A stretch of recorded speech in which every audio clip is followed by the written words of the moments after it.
Ngicela kulesikhathi lesisele ngithinze kafishane indzaba lesiqalile evikini leliphelile ngiyigocote kepha nekwekuthi sikhumbutane kwekuthi evikini leliphelile sikhulume ngani ngoba labanye bethu bebangekho. Info lengihluphile nalengihluphako namuhla ngilokuthi imibhalo siyibuka kanjani. Ngiyabona ukuthi siyaye emasontweni, which is good. Ngiyabona kona ukuthi siyakholwa kuhle lokho. Kodwa imibhalo siyibuka kanjani? Evikini leliphelile sibuke indzaba yekuvuka kwaJesu siyisebenzisa njengesibonelo. Lapho khona Jesu akhuluma nebafundzi bakhe. Nawufunza Marko chapter 9 verse 30 to 33 na Marko chapter 8 verse 30 to 31 uthi Jesu nakakhuluma nebafundzi bakhe utawuhlushwa utawunikelwa etandleni tema elders, chief priests nebabhali, the scribes, tati temthetho. Uthi utawubulawa kodwa ngelisuku lesithathu utawuvuka. Bafundzi nabayiva lendzaba ngesiswati lithi abayivanga kahle. Ngesingisi lithi they did not understand. Nawufunza chapter 8 lo 30 to 33 ngilapho khona sithola khona ukuthi Petro wadosela Jesu eceleni. Wathi cha ngeke lokhu kwendeke. Jesu wathi kuye suka Sathane. Ngoba wena ukhathalela tintfo letifunwa abantu. Nawufunza Luke chapter 24 verse 21 liyasivetela kwekuthi babangelwa yini kwekuthi bangayiva indzaba ya Jesu uma athi utawuvuka kulabafile. Kulo 21 bafundzi baya eMawos, Cleopas ngilomunye wabo. Bayaxoxa Jesu wenta kungazuthi uyendlula but so uyabajoyina uyababuta ukuthi nikhuluma ngani. Uyayilandza ke Cleopas indzaba kwekuthi uwekufika yini wena la eJerusalema awadi yini usikwendekeni. NgaJesu lebesinelithemba lekwekuthi utawusikhulula kumaRoma. Noma ligama lekuthi kumaRoma lingaveli from the scripture uthi lebesithemba kwekuthi utawusikhulula. Kahle hle Israel leso sikhathi leso bekaphasi wembuso wemaRoma bacilatekile. Bebathemba kwekuthi Jesu njengaMesaya utawubakhulula kumaRoma. Uma asasike Jesu utawukufa abasayiva ke lendzaba. Ngoba bathi lo muntu lebekade simethemba so utawukufa manje singakakhululeki akuhlangani manje lokho. Lithemba labo ngaJesu belingahambisani nembhalo. Ngoba umbhalo bewukuthi kufika kwekuqala kwaMesaya kutawubita kwekuthi ahlupheke afe for the redemption for kuhlengwa kwethu. Bona bebambuka kwekuthi utawubakhulula. Lendzaba yekungaconzi imibhalo yaba sihibe kubo. Ngiko noma Jesu asavukile kulabafile. Maria Magdalena labanye bomake bagijima baya ethuneni ekseni bangangeni. Ingelosi yababuta kwekuthi nifuna Jesu lophilako kulabafile. Uvukile njengoba abenilayetile. Hambani niyotshela abafundzi. Nabayiva labafundzi lendzaba sifundzile last Sunday kwekuthi bafundzi ngeSiswati seBhayibheli bathi labo fati bayabhetha. Sound engazuthi akuhlamusi kahle but kufunza iBhayibheli leSiswati it will say that. Yini bangayiva lendzaba? It's because bona bebathi kwekuthi angeke Messiah afe bangakakhululeki. They believed ukuthi Messiah kufuneka abakhulule. indzaba yekunga-understand ama-scriptures is key, because noma Jesu asavukile, ngalokuthi bona bebangaka-understand kwekuthi kusho ukuthini lokho, lithi iBhayibheli Petro wabuyele ekhaya amangele kwekuthi kwendekeni, kanti Jesu Kristu bekabatshelile. Now ngifuna sibambe naku namuhla. Ngiyayibona indzaba yebafunzi kwekuthi abamvanga Jesu ukuthi uthini. Evikini leliphelile sakubuka kwekuthi kwabangelwa yini lokunye kwekuthi bangamuva kahle Jesu. Sabuka kwekuthi ngamunye nangamunye wethu impilo isibeke la isibeke khona. Uma ufunza live likaNkulunkulu sewulibuka ulicathanise ngekuthi impilo ikubeke phi wena. When you hear the word of God, you start to filter it according to your values, according to your standards, according to your precepts of life. Kwekuthi impilo ikubeke phi wena. How do you understand life? I've got good news and bad news.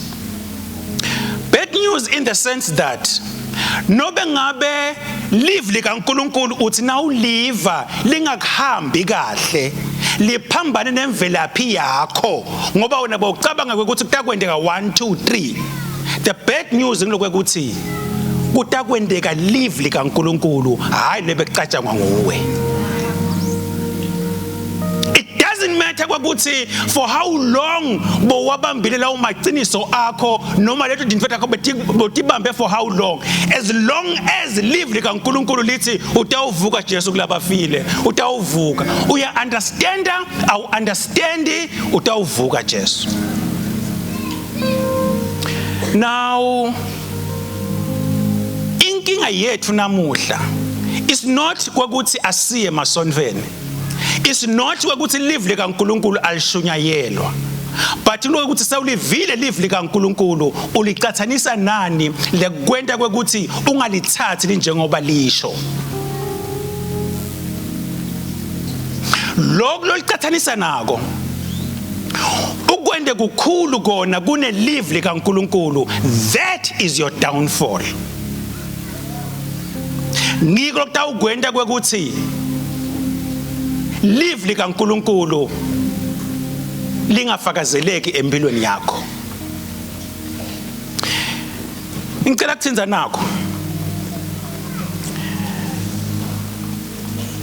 Ngithinzile viki leliphelile kwekuthi one of the things letenda Jesu waba conza ngco kulesinye isikhathi. Bafunzi bakhe bayadla, bayafika ke baFarisi nabaSadusi bathi hey Jesu kwentekani la bafunzi bakho badla bangakagezi izandla. Inqubo yethu, our traditions, athi kufuneka ugeze izandla kuqala before nidle. Uthi Jesu, you undermine live likaNkulunkulu at the expense of your traditions.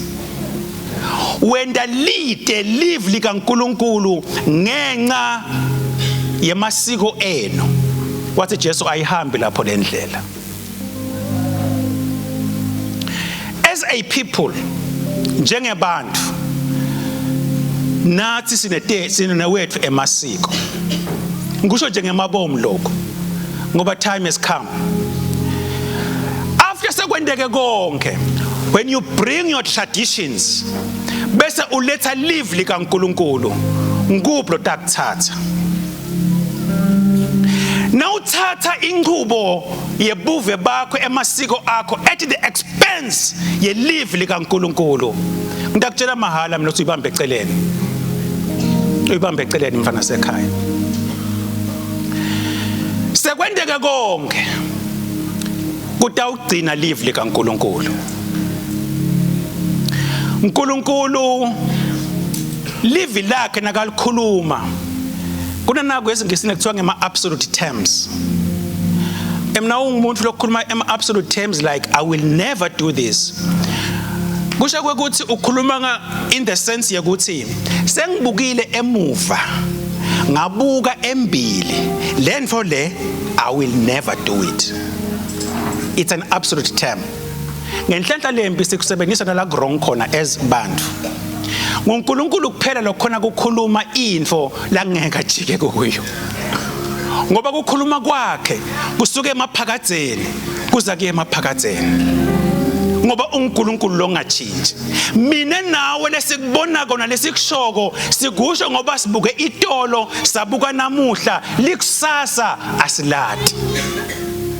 It's by the grace of God ukuthi lesikufisile kukwenda kusasa sikhona kwenda. Ngicela sifunze encwadzini ya Petro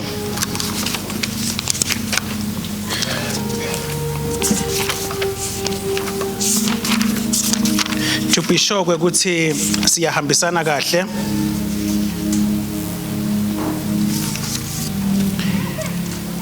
Maybe asicale ku Ephesians chapter 1 verse 11 ngito bese ngiyendlula la kutogcizela lo lenkusho bese ngiyendlula masinyane.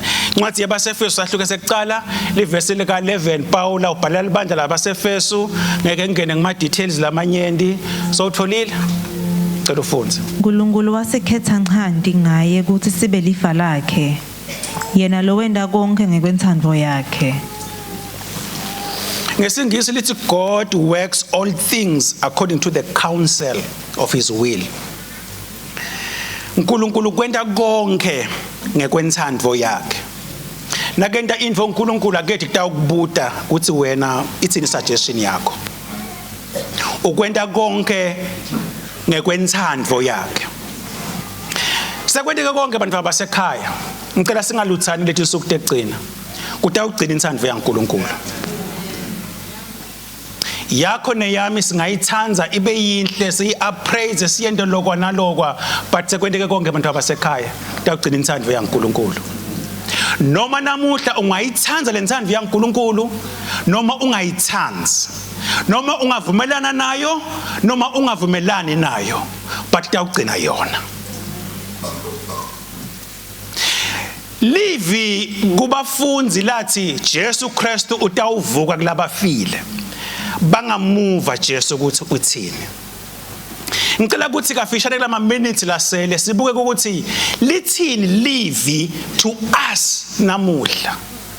Ngiyalibona lebafunzi, ngiyakubona nalokwendeka kubo, but what about us namuhla? Ngicela sifunze encwadzini ya Matthew chapter 24. Sitafunza khona verse 1 kuya 3.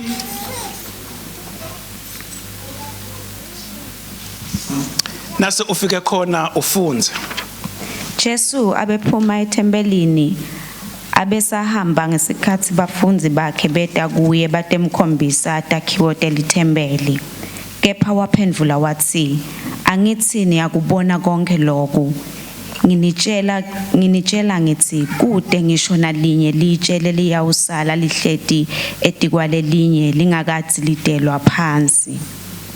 Wathi Jesu asehlede entsabeni emincumo bafunzi bakhe beta kuye ngasense bathi sitshele ukuthi letindvo tiyakwenteka nini uyakwendekani lokuyawukhombisa ukuthi sesikhathi sekubuya kwakho nekuthi sekuphela kwesikhathi. Ngicela ufunde incwadi yezenzo sahluko sekuqala verse 11. Acts chapter 1 verse 11. Athi kubo madvodza aseGalile nimeleni nibuke etulu. Lo Jesu lothethwe lapha kini wayiswa ezulwini. Uyawubuya futhi ngayo yona leyo ndlela njengoba nimbonile nje aya ezulwini. Livi kithi namuhla. Lithi Jesu Kristu uyabuya masinyane. Jesu Kristu uyabuya masinyane abantu abasekhaya. Ingilosi letimbili tefika kubafunzi nasibambonile Jesu enyuselwa ezulwini. Lathi madodana aseGalile nime nibheke etulu. Lo Jesu limbona enyukile will come in like manner. Utawubuya. Ngicela ngangeni kakhulu emibhalweni because isikhathi esihambile sengidanitshela nje but ngoba nibafunzi beleBhayibheli indzaba niyayadi. ngicela ukuletha nasithombe nasi. Jesu Kristu uyabuya bazalwana. Nawufunza incwadi ya Matthew chapter 24 la sifunze khona. Bafunzi bakhombisa Jesu buhle belithempeli. How beautiful it was. Surely it was. Jesu Kristu uyabatshela ukuthi akunawusala litshe etukwalelinye. And surely come AD 70 the temple was destroyed. Now sikhuluma ngokuthi kufuneka wakhiwe itemple. The third one. Now ngiletha kwakuthi tikhathi tekugcina lesiphila kudo. Uthi Petro ngelisuku lwePentecost asehlile moya longcwele. Bakhuluma ngetilimi. Labanye bathi hayi laba sebakhuluma ngetilimi our native language bakuthatha phi lokho. Labanye bathi hayi badzakiwe. Uyasukuma ke Petro uthi hayi abakadzakwa. Lokho lebekushiwo ngomprofeti Joel. Kuthi ngetinsuku tekugcina inkosi yawuthulula moya wakhe etuke emadodana nemadodzakati ayawuprofeta. Ngineka legama lokuthi uthi Petro ngetinsuku tekugcina. Nangabe Petro wakusho lokhu around AD 33-34 sikuphi thina namuhla 2025 as an example. Nangabe Petro wathi leta bekuthi khathi tekugcina. Namuhla thina nawe simephi. Ngifuna kwakuthi lesikhathi tekugcina it's a span. Nangabe by then kwaqala tikhathi tekugcina. Namuhla mina nawe sisengcupheni yaleti khathi tekugcina.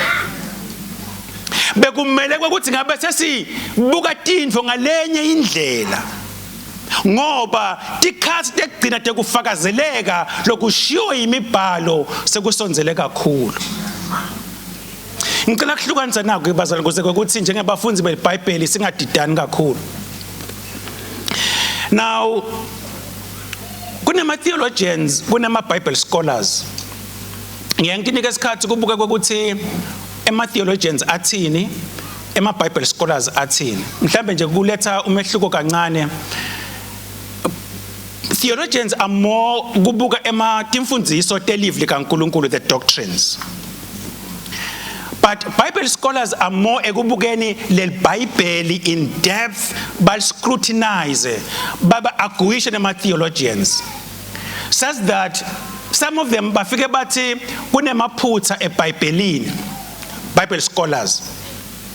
Lokhu nalokhu akubhalekanga kahle, lokhu nalokhu akubhalekanga kahle, njani. Baqhamuke bathi incwadi yaNehemiya bekufuneka ibe ngasegcineni incwadi yaEzra because it's a continuation kunjani. It's okay, I don't have a problem. But ngekubuka the last days, kune subject in theology kuthiwa eschatology, which is the study of the end times. End times logy, study of. Now ubuka leso study leso uyathola ukuthi thina siphila etikhathini tekugcina. And la ekuphileni kwetikhathi tekugcina Jesu Kristu uyabuya ngaletikhathi tekugcina. Now kune concept lasebayivetile cishe most evangelicals bayahambisana nayo indzaba yekuhlwithwa kwelibandla. Ngicabanga ukuthi most of us sikhulelwe under the evangelical, so siyakholelwa kuyo noma singayi understand kahle ngalokunengi but siyakholelwa kuyo. Iyona isime ku 1 Thessalonians chapter 4 verse 16 kuya 17 nabo ufuna ukuthi bukela ekhaya. Ithi ngetikhathi tekugcina uma abuya Jesu utawubuya alihlwithe libandla. Angethi Jesu kutawufika ncamashi emhlabathini. Bayehlukaniswa kuhlwithwa kwelibandla nekubuya kwaJesu afike ncamashi emhlabathini. Lokwehla kwaJesu afike emhlabathini ngilokubuya kwesibili kwaJesu. Lokuhlwithwa kwelibandla bachaze ukuthi babe na Jesu emoyeni for 7 years. Nase ehle lenzabeni iMount Olives wehla as the second coming of Christ. Nawufunza iBhayibheli ke njengemfana weBhayibheli sekubita wehlukanise ukuthi nawubuka timpawu 13 takwendeka tisuku tegcina ubuka kuphi? Ubuka lokho takwendeka before kuhlwithwa kwelibandla noma ubuka lokho takwendeka before the second coming? Kuze ukuthi ungakuhlanganisi. Paula admonished Timothy ukuthi live likaNkulunkulu kufuneka ulihlukanise ngabolonina kahle alisinje ngoba inyama yangekhathi. Inyama ngekhathi uyayisika nje ukuthi le ngathi yemzala le ing5 rand. Lo munye ayisika sichalena ngathi uthi ingimalithi. The Bible is not like that. Kufuneka ulibuke ngabolonina ukuthi lokhu kungala li Bible akusilo hlathi. Mhlambe nje ngaba ngilokuthi wena usangakahlukanisi kahle lokwa nalokwa akusiyinkinga naloko as long as utinika isikhathi.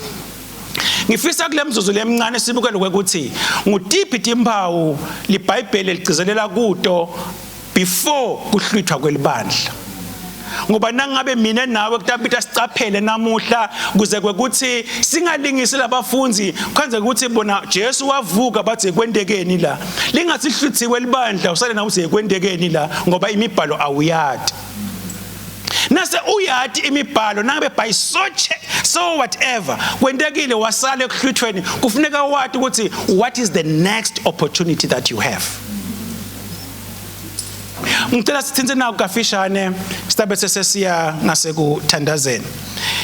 Incwadi ya Timothy, the first book and the second book bathi yabhalwa nguPaula labanengi nami ngiyavumelana nabo. Incwadi yokuqala nakayibhala Paula as after house arrest eRoma uyibhala around AD 62. Incwadi yesibili uyibhala around 64 up to 67. Uyabhala ngekwehlukanisa kwakhona yekugcina Paula before ayawubulawa abe martyred. Ngikho nje some of the verses atawuthi ngikulwile kulwa lokuhle because abesabona kwekuthi vele sekunjalo. Now, uthike la kuTimothy, ku 1 Peter chapter 3 ngicela siyifunze leyo 1 Peter chapter 4 verse 1 to 2 ngicela usifunzele sisi 1 Timothy chapter 4 verse 1 to 2 sabese siyafunza futhi 2 Timothy chapter 3 2 to 5 asicale ngalo Timothy wekucala ke. Moya ukhuluma ngalokusabaleni ukuthi ngetikhathi tekugcina labanye bawuhlubuka ekholweni balandzele imimoya ledukisako netifundziso temadimoni. Bantfu labatentisako bayawufundzisa imanga ngoba abonembeza babo bashiswe luphawu. Now kule ngcenye le Paula akasho kwekuthi la in the last days uthi in the latter times ngetikhathi after asabhalele incwadi naku lokudakwendeka. But ngicela sesibuke ukuthi uthini ke in the last days 2 Timothy chapter 3 2 to 5.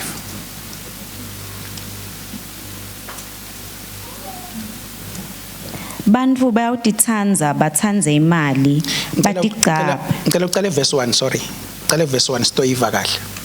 Khumbula naku emalangeni kugcina kuyawufika tikhatsi letimatima. Bantfu bayawutitsanza batsandze imali batigcabe batigabatise balulate uNkulunkulu ngenhlamba. Bayawuba ngulabangalaleli batali babo bangabongi babete bungcwele babete lutsandvo bangathethelelani bayawuba tinyoka bangatithibi babe nebulwane batonze lokuhle. Kulama verse leswafundzile kusukela ngale ku 1 Peter chapter Timothy chapter 4 1 to 2 lapha khona Paula athi in latter times uveta kwekuthi kutawukuba nekuhlubuka lokukhulu the great apostasy kuhlubuka lokukhulu. Now ngithena ngibuka lo mbhalo lo wangihlupha ngokuthi na ukhuluma ngekuhlubuka lokukhulu ukhuluma ngebantu labake bamati Kristu. And little Bible lana, they will abandon the faith. Alikhulumi nje about any other faith. Lithi bayawuhlubuka bashiye kukholwa.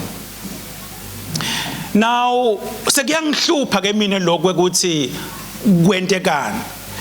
Sengithi ake seyibuke lendzaba as a church. Ngoba nangabe siphila etikhatsini tekugcina simlindzele Jesu ukuthi abuye nobe ngabe nginini. Umbuto usekutheneni leli vangeli lo libambile nyalo. Is it the faith? No or not? Ngoba nangabe sewubambe timfundiso tekweduka usengcupheni kwekuthi nakabuya Jesu unyibe. Nakuhlwithwa libandla ungahlwithwa because ubambe imfundiso lekungasiyo. Setikhatsini lapho khona inkumbi ezinani nati ngiloyo sowuyasho naye ukuthi nami ngiyayicala iministry yakami nami sengiyashumayela and bantu bakwenda lokho ngetinjongo letehlukene. And kuze kwekuthi kufezeke le njongo yakhe livangeli lakhe selitawuhlukahluka sebayonibita sotani ndothola tinvotelo wotani taba kanje wotani kutaba kanje wotani kutaba kanje. Na ungayadi imibhalo uyawugijima. Kwami namuhla kwekuthi ngithi kini hey asiconzeni imibhalo bantu abasekhaya. Uma singayiconzi imibhalo siyawuthathwa nobe ngabe ngitiphi timfundiso tekweduka kude umuntu nakakufundisa ngento leduka sako akutshele ukuthi hayi sengiyakudukisa ke nyalo ngeke akutshele. Uyayigoqota ibe yinhle lento yakhe ibukeke futhi iphatheke nawe uyibone ukuthi anembala na. But kuko lokugoqotiwe kahle hayibo niyaphuma abantu abasekhaya. Kwami namhla ukuthi icaphelana nikonze imibhalo ngoba sekunjalo vele. LiBhayibheli nawuchubeka nekufundza lokhu lokusho uJesu uthi ngoba banyenti labayawufika bathi ungumesaya. Waze wathi Jesu Kristu ungumesaya usho ukuthi uyamconza ukuthi ungilogcotshiwe waNkulunkulu hayi nobe ngangibani nje. Bantu basekhaya ungaqala kahle but qaphela ukuthi uhamba kanjani. Tiqaphele timfundiso lo utibambile ukuthi ubambe kona yini. Uqaphele ukuthi lokubambile utakufikisa yini ekhaya. Injongo mbambamba abantu abasekhaya kuyawufika ekhaya. Akusithi qala ugijime kodwa ungayishayi insambo. Injongo kuyofika ekhaya.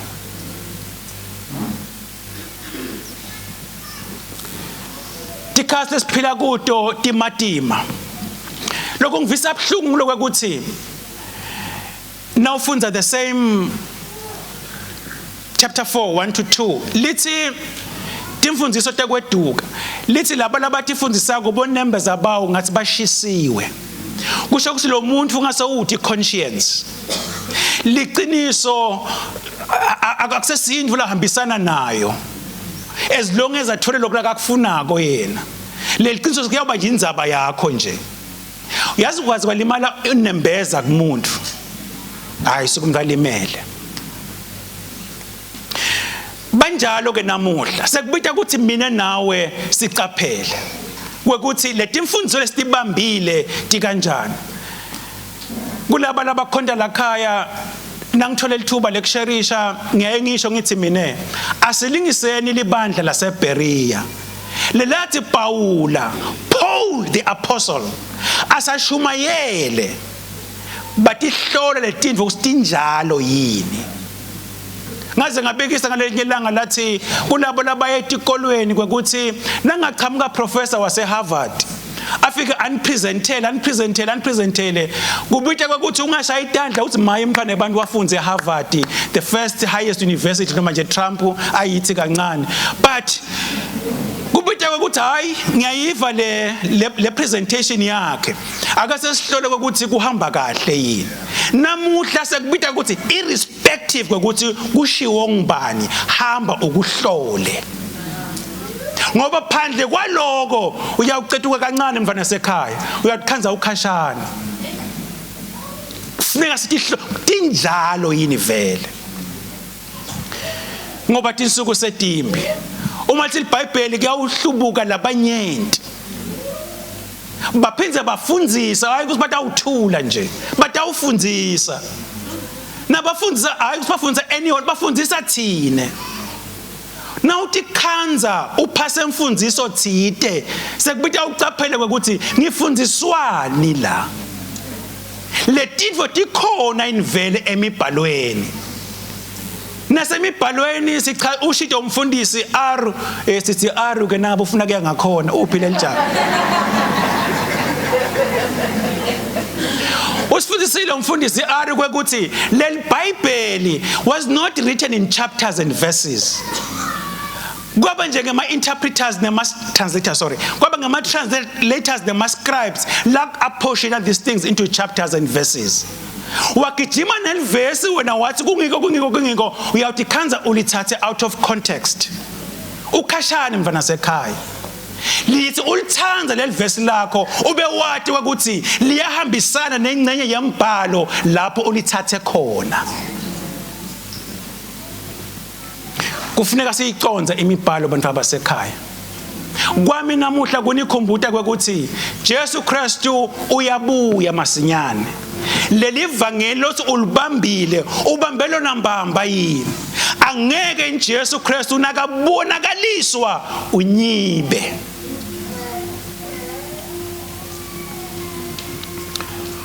Bekungaba kuhle mfana sekhaya nakabonakaliswa Jesu Kristu nathi siguculwe, nawe uguculwe ube kanye naye emafini, ungenele lidzili kanye nalabanye labangcwele, uphephe ukutabe kwenteka emhlabathini, the great tribulation. Elithi iBhayibheli kuhlupheka lokunjalo akuzange sekube khona futhi akuseyuphinze kube khona. Athi nakabuya Jesu the second coming asharisha the millennial rule ube kanye naye Jesu ubuse for 1 million years. Letimpawu nawubuka timpawu tekubuya kwa Jesu Kristu kwesibili njengoba sidadi nawutiva utibona leti kubuye kwakhe kwesibili sale watike kwakuthi leti tekuhlwithwa noma ke lokuhlwithwa ngoba unafuna kwenteke before sekusonzele kangakanani. Bible scholars nalabanye benu bayati ukuthi kwentekani kwa Israeli, bayati America yendani nalamanye emave endani. Ema scholars nofunza Matthew chapter 24 bathatha Israel bambekise like a fig tree kwekuthi na ubona I fig tree iblossoma ubokwati kwekuthi kusho ukuthini lokho. Kunenge lokwenteka kwa Israel bantu abasekhaya akusafanani naitolo, ngingayisonga kanjalo akusafanani naitolo. Kunenge lokwentekako kuthi khomba lethi ukuthi sikhathi sesithini. Bengimele mina nawe sihlakaniphe singahlali njengoba kungazuthi into zisahambela kahle. Sisengcupheni bantu abasekhaya. Sekubita kwekuthi nobe ngabe yini lobo kucabanga kwekuthi makes sense to you. I competition elively kaNkulunkulu kwekuthi will it stand the test of time. Nangabe kungeke kumele kubuya kwa Jesu mne bengathi ayikuyekele mfana sekhaya. Kuhle kona ama world views mahle mhlambe nje angisho nayi yegcina lengathi ukuthi iya confusana immodernism ne postmodernism. Immodernism ithi ifocusa kuwe, ithi dithanze ube self-centered. Konke lokufunako ukwente utijabulise kubethe lokutshela kwekuthi akuyenda lokho ungendi lokwa The right wakhe is not your right. They are wrong is not your wrong. Define, express yourself. Nangabe kubhaliswa emafomu ngisungitshela ukuthi angitithike ukuthi ngiyintombatana akusho mina ukuthi ngiyintombatana noma ngingumfana angisutshelwa nguwe angidefine my gender angidefine. I-Western philosophy isiniketile letinfo and sitibambile one way or the other ngenhlanhla lembi sesigijime naloko at the expense ye live likaNkulunkulu. Now uva live likaNkulunkulu so licathanisa ukuthi hayi ngathi akuhambisani nami lokho. So ngoba lokho akuhambisani nami hayi angikuyekele. But bengathi mina ehlakanipha lokhu show live likaNkulunkulu ngona lokhu right. Ngoba live likaNkulunkulu limile kuze kube phakathi konke lokunye kutakwedlula. Cela ipraise team itengembili sitawuthandaza. Lotako uyeta angeke alibale. Kumele mina nawe sihlakaniphe bantu abasekhaya.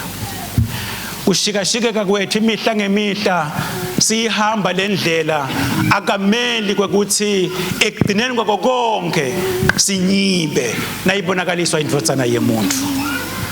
Kumele kwekuthi nakabonakaliswa Jesu siguqulwe sembathe umtimba lomusha sihlwithwe as a church.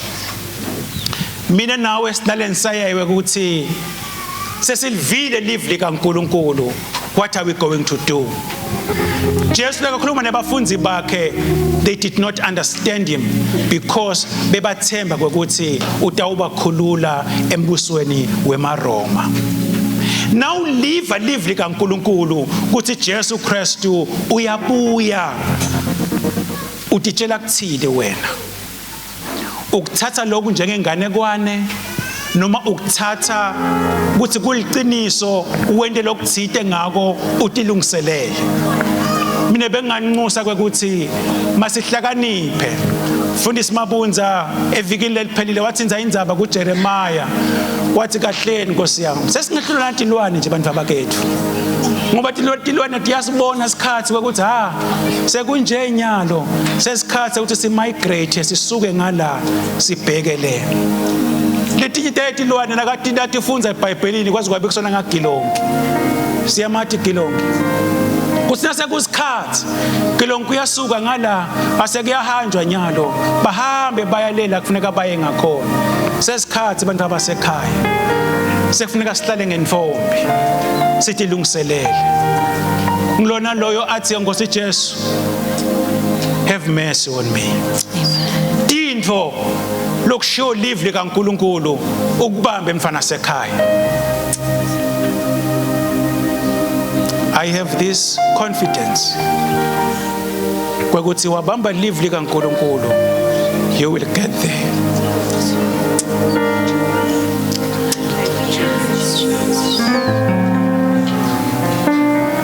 I so wish. I so wish. I so wish. Hallelujah. Amen. Hallelujah. Amen. Kwesika shana so bakona. Ini samzalwane. Ini sagenzalwane.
ngaba khona lo phakathi kwethu lothi Nkosi Jesu have mercy on me.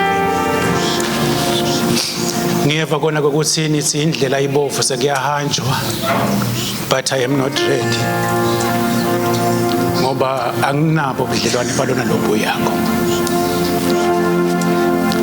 Mhlambe ungaphuthuma mfana sekhaya uphakamise isandla la ukhona khona uthi Nkosi Jesu nami ngiyafuna ukuthi nasekhaya nje ngihambe na. Ngithi nje ngilivete lelithuba abantu abasekhaya. Ukhona uthi Nkosi Jesu have mercy on me. Ngendele nje umusa mahala. Ngithethelele donodana.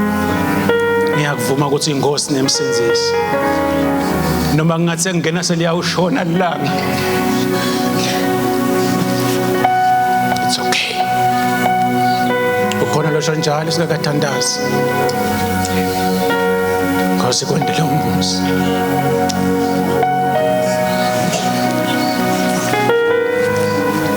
Khona lo munye. Qiniso abantu abakethu sekusele kancane. Singede sathi yenga, singede sathi khohlisa. Seliyashona la. Khona uthi Nkosi Jesu nami ngendele umusa. Ngicela ama-counselor sonzele kuye umnakethu. Khona lo munye lo ngala ngicela naye nisonzele ngakuye abantu abaseka kuze angasilahlekele. Kuze sihambe sonke. Ngithi thina lesikholwako ngoJesu kwami kunye kwekuthi asiyibambeni abantu abasekhaya. Akusengakanani. Let's pray. Kuwe babe akube lutvumo nemandla nenkadimulo. Wena Nkosi Jesu locale umsebenzi lomuhle umunye nangakumunye wethu. My prayer ukuthi ichubeka Nkosi Jesu. Umlungise makoti wakho. Kuze kwekuthi nawubonakaliswa sifunyanwe silungele.